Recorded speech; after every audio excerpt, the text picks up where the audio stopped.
Beautiful beings, bienvenido. Thanks so much for joining me. My first name is kuwa, jasiri. My pronoun is beauty. I'm the founding steward at Artistic Apothecary. Loving my job. I do love my job. I'm thinking it's a little too inside. My ongoing conundrum, how do I get outside? I want to be wild. Okay. Oh, okay. Did we get lost? So I want to give you a little tutorial about self-betterment,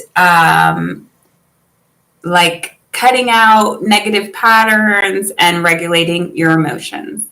And what order is it going to be in?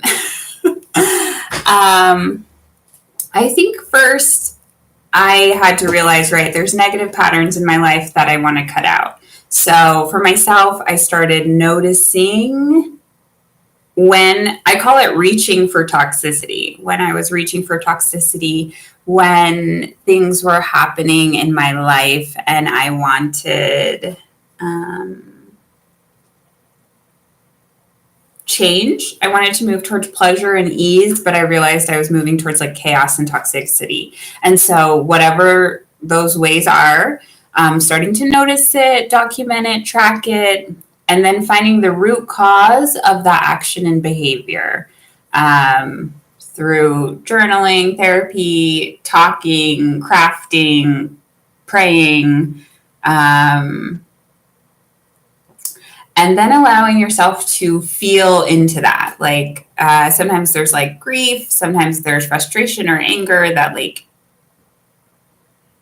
you picked up these habits. Okay, so I'll talk about emotional regulation. This whole video, 15 minutes or less, and I do want to talk about self-betterment. So 7 minutes on the clock. I'm going to tell you some base ways to regulate your emotions, and I might go in on what I do personally, but it might just be like vague for everybody to put in their own ways. One thing I noticed, especially with the negative patterns, is how I avoided feeling, especially with substances. And what I learned is, right, it's not the substance itself, it's how I use it.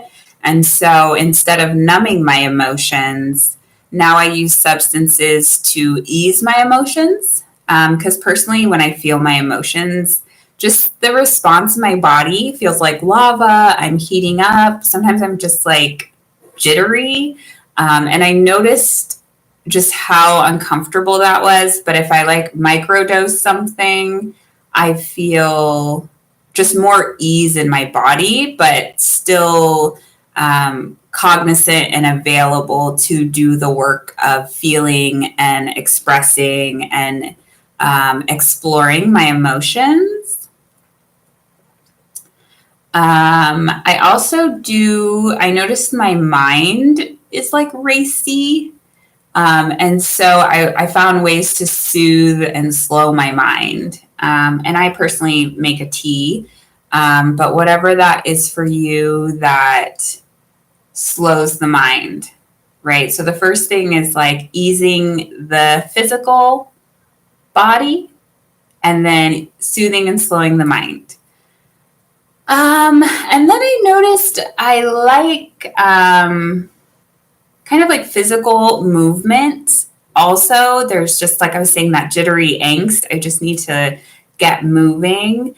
And so I do a stroll, like go on an adventure. I've also noticing breathing just kind of bringing me back to that center. So I'm not in that like agitated space. And I think experiences in general, just going somewhere different, doing something different, kind of getting out of the comfort. The lighting, doing something I don't like. I want you to see my face. Okay. Do you see that lighting? Oh, yes. Okay. Yes. So I noticed that just having a new experience, so that, right, changes your perception. And I just noticed that emotionally things shift for me. I noticed in myself, I'm very fiery. And so I like lighting fires safely, on a candle, on a fire pit. But I also noticed just nature in general can absorb that fire. So I go to the garden, I go to the mountain, I climb a tree, and also how to soothe that fire that is me. I've been meditating, and that really helps a lot. I would say too, breathing works there. I've been hearing Kwame talking about how everything is fleeting, or maybe not verbatim, but everything is fleeting. And with every breath, we release. I've been loving that. Just that reminder that I'm always releasing. I'm always surrendering. You got to take that next inhale. To take the next inhale, you must exhale.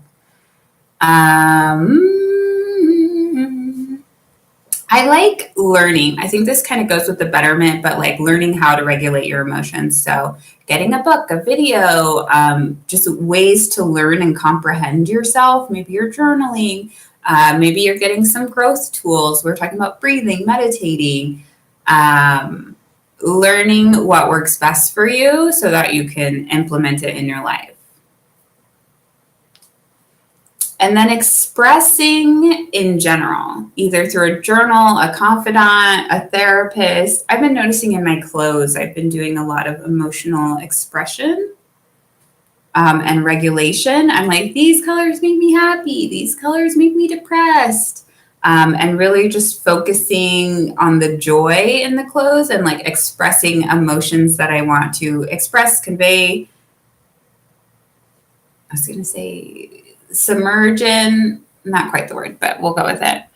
I think too, a spiritual component, praying, playing, imagining, creativity, dancing, art, as just also another form of expression. But I also think there's like a spiritual component in those, or in everything. If you hang out with me, I'm like, it's everywhere.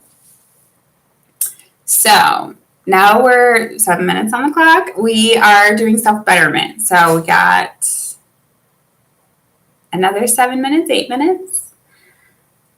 If you hang out with me, I'm all about betterment. And this light, I'm all about betterment. Really holding this pose seems difficult. I know, I'm like, what do I want you to see? Okay, focus. I got a little bit of it. So these are in any particular order, as weren't the other things. In bettering myself, I noticed I need to be accountable to my behaviors and actions. For myself, if you watch any of my videos, I'm like, I'm leaning into pleasure more. I said I want to do this thing. I need to follow through. Even of just giving myself pleasure, of giving myself the things that I want. Receiving rewards, offering remedy, and just in general, tracking that for myself. Almost there, clapped. Kind of was talking about authentic pleasures, finding what they are and consuming them. I keep trying to say a word. It's not coming out. Right? And submerge. It's like in between those words. So then too, a lot of times if we are carrying trauma, it's because of the way we were parented. And so now we are parenting ourselves or receiving parenting from people who aren't like our guardians or relatives. And in parenting oneself, I find that support, praise, respect, and nourishment are super important. So finding what that is for you and giving it to yourself. Mirrors. I love affirmations. I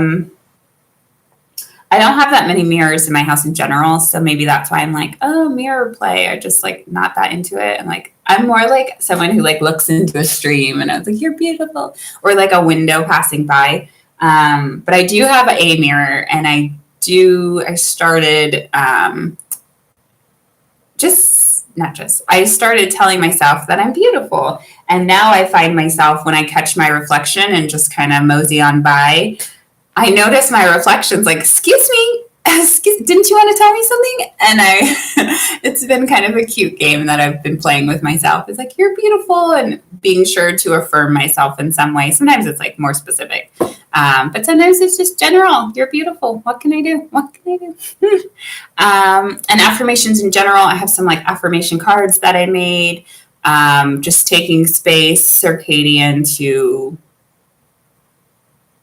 affirm your affirmations. My words in this video, I do notice that they're less than what I would like them to be. And then in general, finding self-worth, self-validation, finding your confidence, finding your voice, and voice in more just like finding your authenticness, which just who you are, what you're about, and asserting it, I think is the inclusive way to articulate that. Yeah, I'm all about betterment and regulating my emotions. And I've noticed this has been helping me. I am kind of in a current conundrum with my emotions, or just kind of in rebuilding myself. I'm noticing how new I am, just even in myself, patterns and behaviors that I'll say I've relied on or just am pervy to and are predictable, are just have evaporated. And now I'm kind of experimenting with myself and being gentle and graceful and patient as I develop in the newest, bestest version of myself. So as always, I'll meet you in the future where we'll be better than ever, better than ever. Be brave, but be brave. Be